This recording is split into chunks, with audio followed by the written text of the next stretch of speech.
Hey everyone, welcome back to the Elder Millennial Futurist. Today we're diving into Donald Trump's recent interview with Joe Rogan and discussing why some of his statements are raising alarms about potential authoritarian tendencies. Whether you're a fan of Trump or not, it's crucial to understand the impact of his vision for America. So let's break down what he said and why it matters. Trump's interview with Rogan touched on a lot, but a few themes stood out as distinctly authoritarian. Now, when we talk about authoritarian tendencies, we're talking about the desire to centralize power, bypass democratic checks, and limit institutional independence. So let's start with the first major theme: loyalty. In the interview, Trump mentioned wanting to surround himself with loyalists. He's frustrated by what he calls disloyal officials in government, and he emphasized that if re-elected, he'd only appoint people who align completely with his agenda.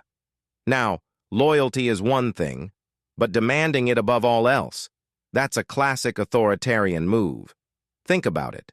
Surrounding yourself with people who never question you can undermine the checks and balances that make a democracy work.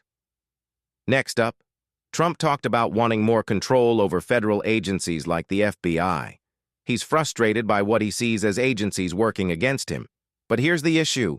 Agencies like the FBI are supposed to operate independently to avoid political interference. Wanting to tighten control over them to ensure they align with his vision? That's another authoritarian red flag. Then there's the topic of military power. Trump hinted he might consider using the military within the U.S. to address what he calls lawlessness. But using the military for domestic issues is something that democratic countries usually avoid. It's a slippery slope that can lead to suppressing civilian freedoms and silencing opposition. In authoritarian regimes, this kind of military presence is often used to keep leaders in power and shut down dissent. Trump also discussed enforcing stricter immigration policies, emphasizing control at the borders. While every country manages its borders, authoritarian regimes often use strict immigration laws to create a divide, an us versus them mentality. Nationalistic rhetoric around immigration can make people feel like they're under threat, which authoritarian leaders often use to gain more control. And finally, there's Trump's approach to working with Congress, or rather, his approach to avoiding it. He hinted he'd rather use executive orders than rely on Congress to pass laws. In a democracy, the legislative process is there to ensure that different voices are heard.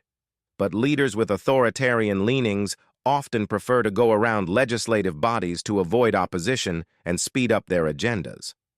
So, what does this all mean?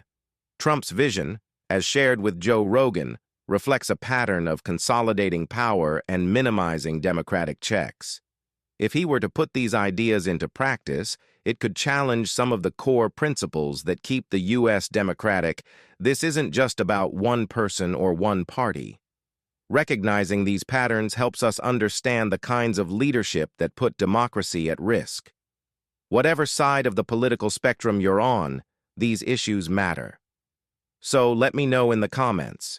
Do you see these tendencies as authoritarian, or is it just part of strong leadership?